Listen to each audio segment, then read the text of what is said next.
జీడిపప్పు, సాంబార్ ఉల్లిపాయ, అలాగే పచ్చి మామిడికాయ కలిపి చేసిన పులుసు కూర చాలా బాగుంటుందండి. సమ్మర్లోనే ఇష్టపడే వాళ్ళు కాస్త బెల్లం కూడా వేసుకోండి. పుల్ల పుల్లగా తీతీగా చాలా బాగుంటుంది.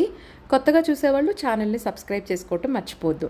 జీడిపప్పుని ఒక 1 అవర్ పాటు నానబెట్టుకున్నాను. సాంబార్ ఉల్లిపాయలను కూడా ఒక చిన్న కప్పుడు తీసుకున్నాను. ఒక మీడియం సైజ్ ఆనియన్, ఒక చిన్న మ్యాంగో అయితే సరిపోతుంది. చాపర్లో మ్యాంగోని అలాగే ఆనియన్ని చాప్ చేసుకోండి.